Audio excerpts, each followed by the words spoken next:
Commander Ethan Wright stood frozen on the observation deck as the orbital defense station tore apart in silent explosions. Just 3 hours ago, the unidentified objects had appeared at the edge of the solar system. Now Earth's first line of defense was gone. "Sir, we've lost contact with Luna Base," said Officer Ryan Clark, his voice tight with fear. "The alien vessels will reach Earth's atmosphere in approximately 40 minutes. Ethan's comm unit buzzed. "This is Dr. Lisa Garner. I need to speak with you immediately." 20 minutes later, Ethan rushed into the underground research facility beneath Colorado. Lisa stood before a holographic display showing brain scans pulsing with activity. "What am I looking at, Doctor?" Ethan asked. "The reason they're attacking us," Lisa said, pushing her glasses up. "These are comparative neural patterns. The purple ones are human. The green are compiled from the alien communication signals we intercepted." Ethan frowned. "They look completely different." "Exactly. Their thought patterns are structured, linear, predictable. Ours are." Lisa gestured at the chaotic, interconnected web of the human brain scan. "We think in ways they can't understand. And what they can't understand, they fear." The facility shook as the first impacts hit the surface miles above them. Dust fell from the ceiling. "We've got incoming transmission," called out communications specialist Will Daniels. "It's being broadcast worldwide." The main screen flickered to life. The being that appeared was tall and slender with silvery skin that seemed to ripple like water. Its eyes, 4 of them, were solid black. "Humans of Earth," it said, its mouth not matching the words they heard. "We are the Creks, guardians of order in this sector. Your species represents chaos. Your minds are abominations. Your continued existence threatens cosmic stability. Surrender your world and accept relocation, or face extinction." The transmission cut out. "They want to wipe us out because our brains are different," Ethan said in disbelief. "Not different," Lisa corrected. "Dangerous. Look here." She pulled up new images. "When we analyze human thought patterns at the quantum level, there's something unique happening. We're perceiving probability patterns they can't see." The facility shook again, harder this time. Dr. Garner called a young researcher named Amy Porter from across the lab. "We're picking up something strange." Amy's screen showed a weak signal coming from deep space, far beyond the position of the attacking fleet. "It's not from the Creks," Amy said. "The pattern is. It almost looks human." Lisa's eyes widened. "That's impossible." The signal strengthened, displayed as sound waves on the screen. When Amy converted it to audio, a clear human voice emerged. "This is Admiral Zoe Chambers of the Earth Alliance vessel Defiance. If you're receiving this, you're experiencing first contact with the Creks Dominion. Do not surrender. You possess capabilities they fear. We are 8 light years out, but moving to assist. Find the Intuition Protocol. It's already there, hidden in your data archives from 2032. That's your weapon." Silence fell across the room. "Earth Alliance," Ethan finally said. "That's not even a real organization. 8 light years would take decades to travel," Lisa added. "And what's the Intuition Protocol?" Amy asked. Will called out from his station. "I got something." Searching archive records for Intuition Protocol found a classified project from 2032. It was abandoned as pseudoscience, but the facility rocked with another impact. Warning lights flashed red. "We've lost Denver," someone shouted. "Creks vessels are deploying globally." Ethan looked at Lisa, determination hardening his features. "Find that protocol. If there's even a chance it can help us, we need it now." As they rushed to access the buried files, another transmission came through. This one from the White House bunker. The president, face grim but composed, addressed what remained of Earth's leadership. "Today we fight not just for our planet, but for humanity's right to exist as we are. Implement the Broken Arrow contingency. And may God help us all." Naval Officer Kate Monroe stared at the ancient research files displayed on her tablet. 3 days had passed since the Krex attack began. Humanity was losing badly. Earth's conventional weapons barely affected the alien vessels, and half of North America lay in ruins. "This can't be right," Kate whispered, scrolling through the decades-old document labeled Intuition Protocol. The underground facility in Wyoming buzzed with frantic activity around her. "What have you found?" Professor Alan Harrison asked, leaning over her shoulder. The elderly scientist had been called out of retirement when the attack started. "According to this, we've known about our cognitive difference for over 40 years, Kate said. A research team discovered that human brains perceive patterns in quantum probability fields that no computer can detect. They called it intuitive forecasting. That's why I was brought here." Alan nodded. "I worked on the original project before funding was cut. Everyone thought we were chasing ghosts." The heavy blast doors opened as Ben Taylor, the government's first contact specialist, entered with Dr. Lisa Garner. "We've decoded more of the alien communications," Ben announced. "The Krex aren't acting alone. They're part of a galactic organization that believes human cognition is dangerous." "Dangerous how?" Kate asked. "We don't just think differently," Lisa explained, projecting a 3D model of neural activity. "Human brains naturally perceive what they call probability threads. We see patterns that give us hunches, gut feelings, intuition. Their technology can't do that." Ellen moved to a dusty equipment case brought up from storage. The Intuition Protocol was designed to amplify this ability. "We built devices to focus human intuitive perception." "Could it help us fight back?" Kate asked. "If we can get it working again," Alan replied, opening the case to reveal a helmet with delicate sensors.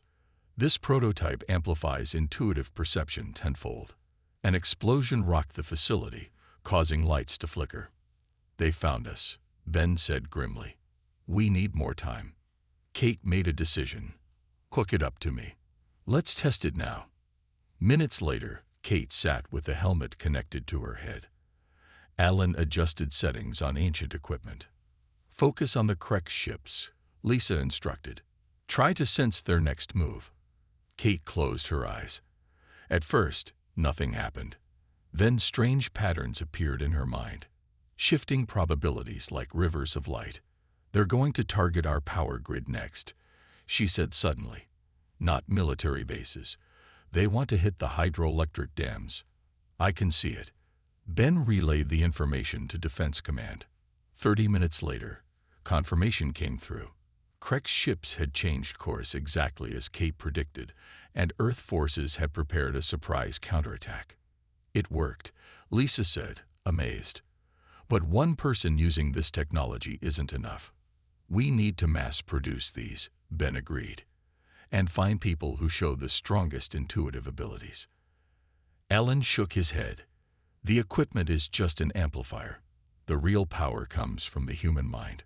We need to understand why we evolved this ability when no other known species did." Kate removed the helmet, her hands shaking slightly. "There's something else. When I was connected, I sensed other beings out there, not Krex, watching us. Some are afraid of what we can do."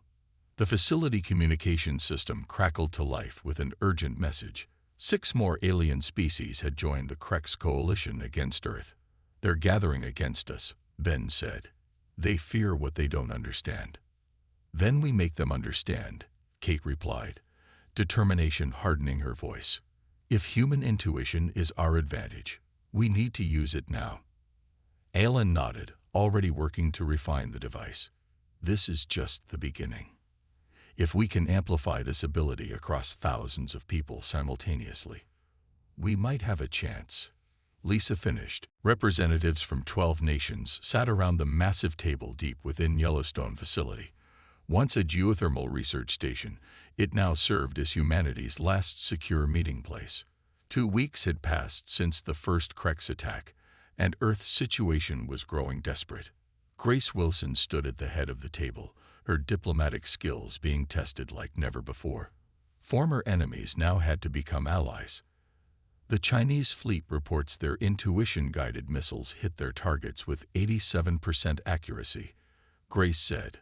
Russian and European forces show similar results. We can fight back if we work together. But we need more, said President Harris. The aliens have brought in reinforcements. 6 more species have joined them against us. The doors opened and engineer Nathan Rhodes entered, pushing a cart with a strange device. It looked like a silver sphere surrounded by delicate sensors. This is what we've been developing, Nathan explained. The perception engine. It's based on the old intuition protocol, but vastly improved. How does it work? Asked the German chancellor. It amplifies human intuitive abilities and links multiple users together, Nathan said. One person using the original device could predict enemy movements. 10 people linked through the perception engine can see patterns across the entire solar system. Grace watched the faces around the table, hope mixed with skepticism. We've tested it, she assured them. A team of 5 operators successfully predicted and countered the Krek's assault on our lunar colonies yesterday. Nathan activated the device. A holographic display appeared, showing shifting patterns of light that represented probability fields around Earth. Each light thread is a potential future, he explained. Only humans can naturally perceive these patterns. The Kreks and their allies see reality as fixed and linear. That's why they fear us, Grace added. We introduce uncertainty into their ordered universe. The Japanese Prime Minister leaned forward. How many of these devices can we build? With global cooperation, hundreds within days, Nathan replied. But we need operators with strong intuitive abilities, people who show natural talent for pattern recognition. My country will provide whatever resources you need, said the Indian representative. One by one, others made similar pledges. Grace felt a surge of pride. Humanity was finally uniting. Alarms suddenly blared. A lieutenant rushed in. The Kreks are broadcasting again, he announced. The main screen activated.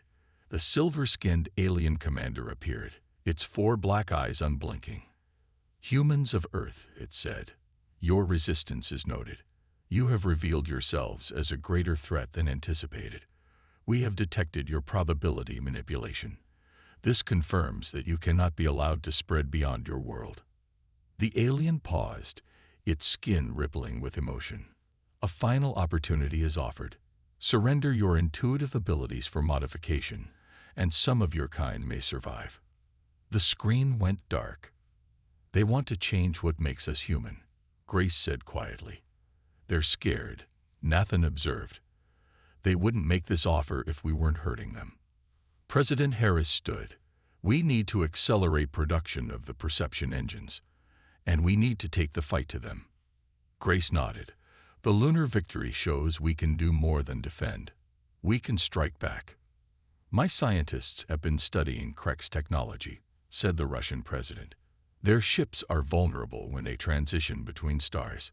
If we could predict exactly when and where they emerge, we could ambush them, Nathan finished, excitement in his voice. The perception engine could give us that information. Grace looked at the united leaders. Then we have our plan. Defend Earth, expand our perception capabilities, and prepare to strike. As the meeting concluded with unprecedented cooperation, reports arrived of Krek's ships changing formation. They were gathering for another major assault. But for the first time since the invasion began, Grace felt something new. Not just hope, but certainty. Humanity had found its weapon. Captain Samuel Hayes gazed through the viewscreen at the massive alien supply depot. His small fleet of 7 Earth vessels had traveled for 3 weeks to reach this position. The journey would have been impossible without the perception engine guiding them through safe corridors of space where Krek's sensors were weakest. All ships report ready, Captain, said his first officer, Linda Mason. Perception teams are linked and focused. Samuel nodded.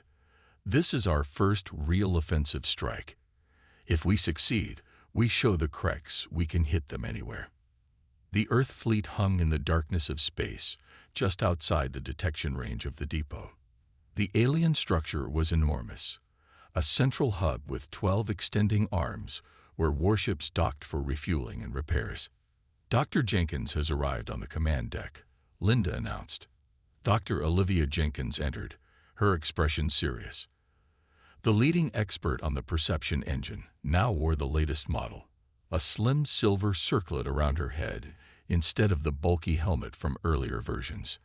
"Captain, we've made a breakthrough," Olivia said. "The perception engine doesn't just let us see probability patterns. It can broadcast them." Samuel frowned. "Broadcast? What does that mean?" "We can project human consciousness patterns as a weapon," Olivia explained. "When aliens are exposed to our thought patterns, it creates confusion in their linear minds, like cognitive static." "Will it work against their ships?" Samuel asked. "Theory suggests yes. We're ready to test it." Samuel turned to his tactical officer. "Begin the approach. All ships maintain perception guidance." The Earth fleet moved silently toward the alien depot. On each vessel, teams of humans linked through perception engines watched the shifting probabilities, adjusting course to avoid detection. "We're in range," Linda reported. "Still undetected." Samuel took a deep breath. "Dr. Jenkins, activate the broadcast." Olivia connected her circlet to the ship's systems, broadcasting human thought patterns now. Nothing seemed to happen at first. Then alarms sounded on the alien depot. Lights flickered. Krek's ships docked at the station began moving erratically. "It's working," Linda exclaimed. "Their systems are confused." "Launch missiles," Samuel ordered. "Target their fuel reserves." Earth vessels fired simultaneously. Without proper defenses activated, the alien depot was vulnerable. Explosions bloomed silently in space as the missiles found their targets.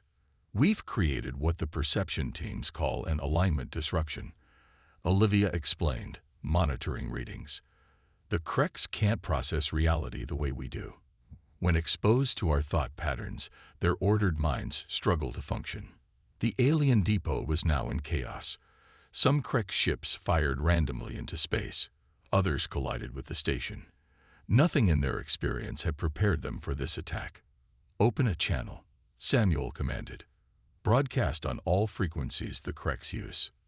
When the channel opened, Samuel spoke clearly and calmly. "This is Captain Samuel Hayes of Earth. We see what you cannot. Your linear perception is your weakness. This is our warning to all species allied against humanity. Withdraw now." The Earth fleet began its retreat, still broadcasting human thought patterns to cover their escape. Behind them, the alien supply depot burned, crippled by the unexpected attack. "We just changed the war," Linda said quietly. Samuel nodded. "This was just one depot, but the message will spread." On the journey home, reports arrived from Earth. Other alien species had intercepted Samuel's broadcast. 3 of the smaller races allied with the Kreks had withdrawn their forces, apparently frightened by the demonstration of humanity's strange abilities. "They've always feared what makes us different," Olivia said. "Now they know why." Samuel looked out at the stars passing by. "This is just the beginning. Next time, we bring the fight directly to the Krek's homeworld." For the first time since the invasion began, Earth had taken the offensive. The warning shot had been fired. News of Earth's victory spread rapidly across the galaxy. Within days, 3 more alien civilizations withdrew from the Krek's coalition. They sent secret messages to Earth. They had joined only from fear of the Kreks, not from belief in their cause. Scientist Daniel Collins worked furiously in his lab beneath the Rocky Mountains. Around him, 20 researchers monitored equipment connected to the latest perception engine. "The Kreks are adapting," Daniel announced, studying the data. "They've developed sensors that can detect human thought patterns. Our broadcast weapon won't work as well next time." Admiral Claire Foster frowned. "How soon can you counter it?" "I already have," Daniel replied with a small smile. "This new shield masks our thought patterns from detection, while still allowing us to perceive probability threads." Claire examined the small device Daniel handed her. It looked like a simple wristband.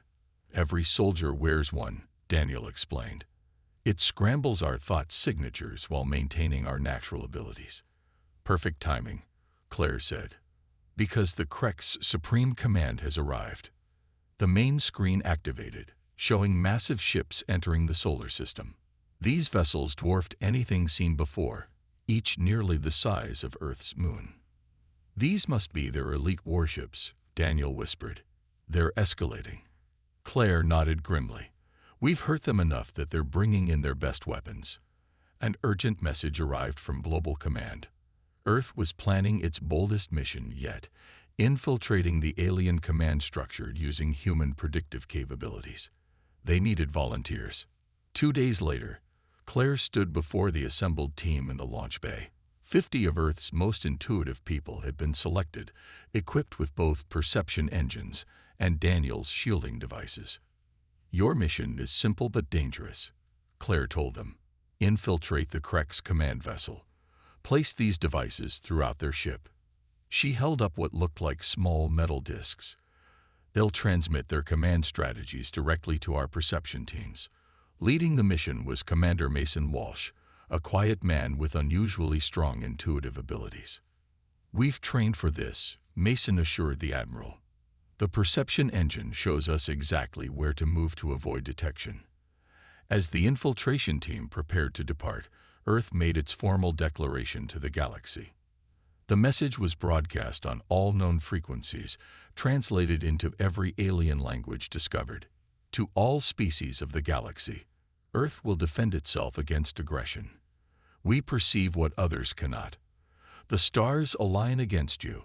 Those who stand with the Krek stand against the natural order of the universe. The message included a demonstration, a visualization of human thought patterns perceiving probability threads across space-time. For non-human minds, the display was disturbing and incomprehensible. The effect was immediate. 7 more species abandoned the Krek's coalition, claiming neutrality. The Kreks responded by pushing closer to Earth, their massive warships positioning for what appeared to be a final assault. They're desperate now, Daniel observed, watching the probability patterns shift around the alien vessels. They fear what they don't understand, and they don't understand us at all. Meanwhile, Mason's team successfully boarded the Krek's command ship. Moving through corridors guided by probability perception, they placed Daniel's devices at key locations. No alarms sounded. The Kreks never detected them. As the team made their escape, Mason sent one final message back to Earth. Mission accomplished. We've seen their plans. They have a weapon aimed at our sun. In response, Global Command initiated Operation Starfall, humanity's most ambitious plan yet. Every perception engine on Earth would be linked, creating the largest network of human intuition ever assembled. The Kreks believe they're about to win, Claire told the global leadership. But we now see every move they plan to make, and they've shown us exactly where they're vulnerable.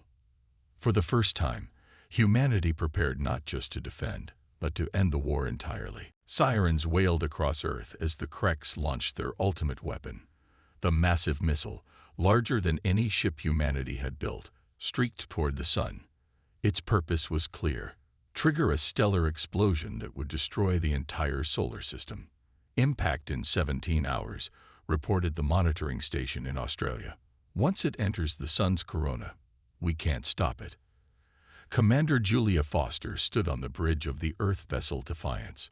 Her ship was the fastest in the fleet, but even at maximum speed, intercepting the missile seemed impossible.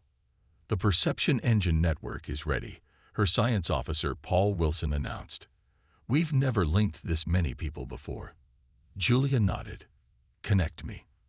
Across Earth, in underground bunkers and hidden facilities, 10,000 people with the strongest intuitive abilities have been connected through perception engines.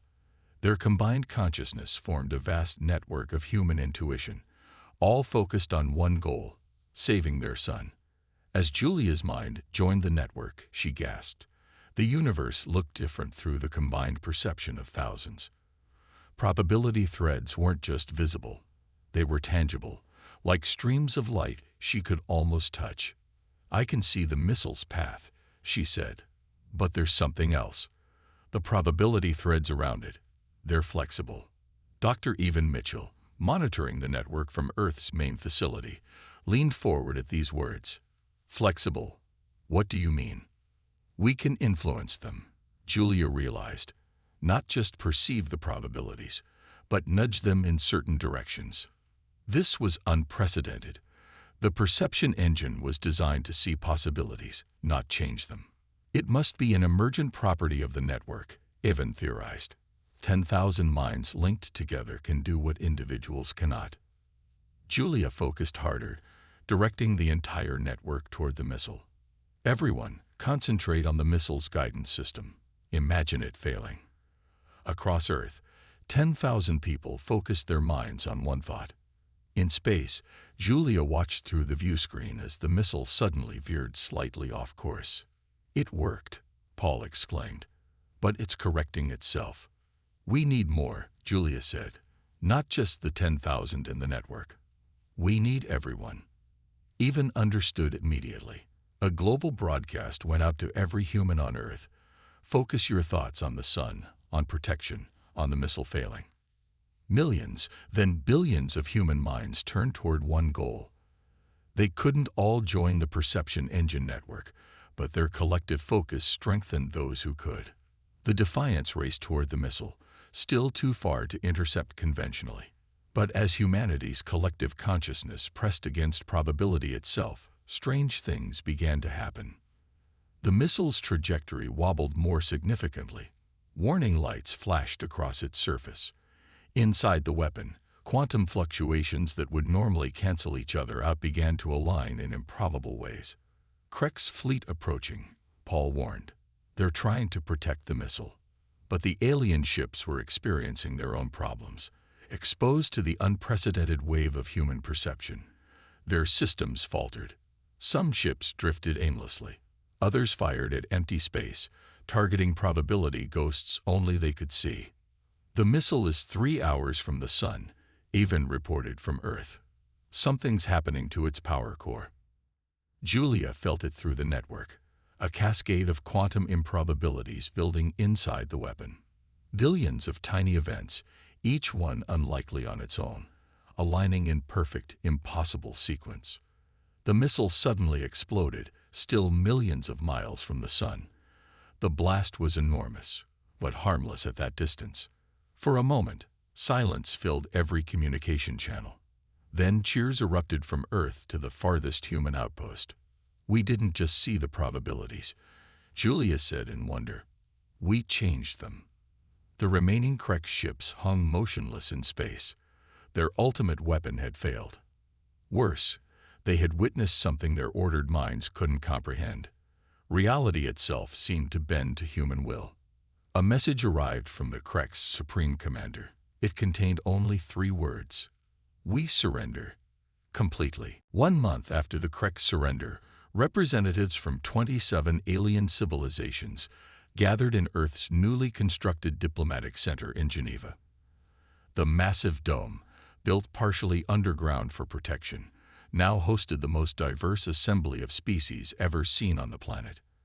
At the center of the chamber stood Adam Fletcher, chosen to speak for humanity. Once a history professor, he now found himself making history instead. "We accept your unconditional surrender," Adam addressed the Krek's delegation.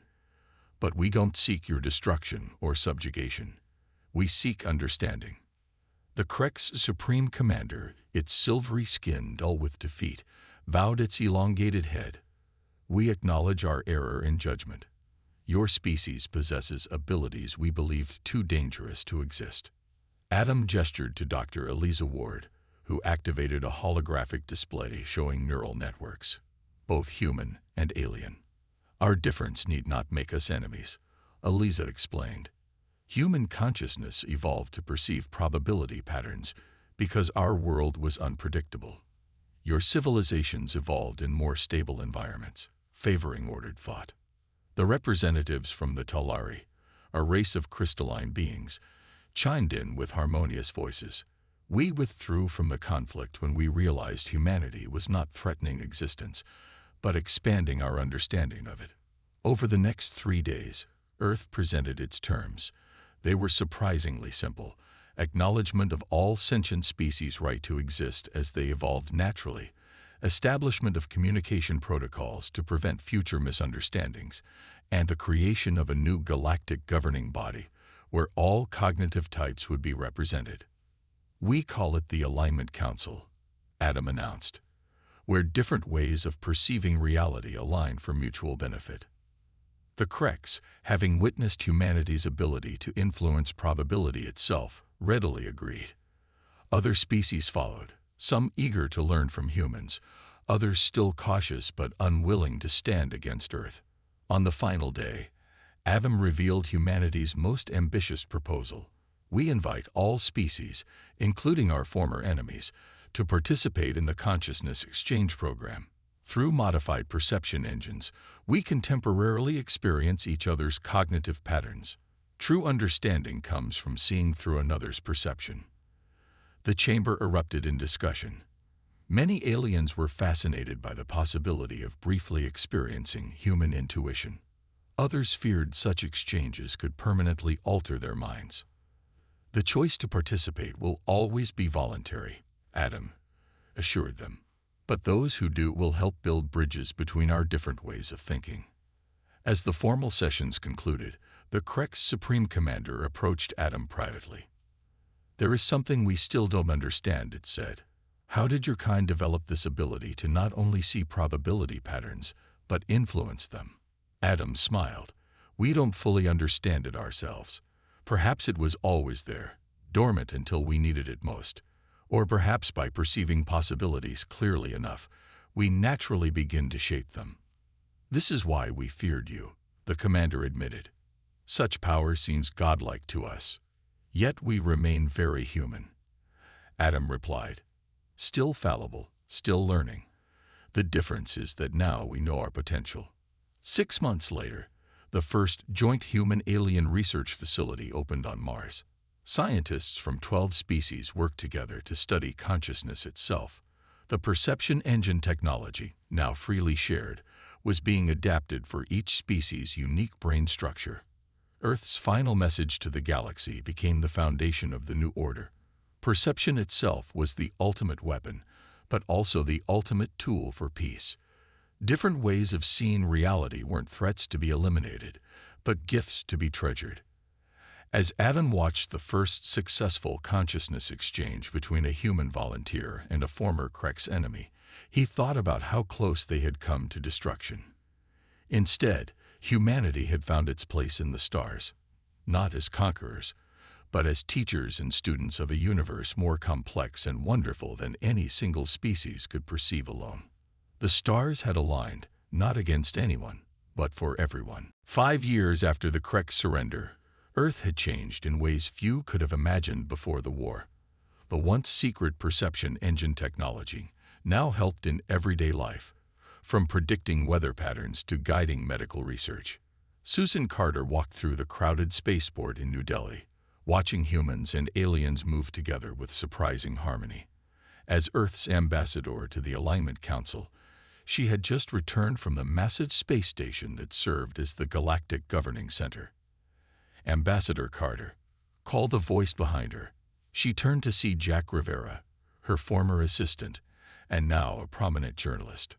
"Jack, good to see you," Susan smiled. "Here for the anniversary celebration." "Wouldn't miss it," Jack replied. 5 years since the war ended. "Any comment on how the council is progressing?" Susan considered her words carefully.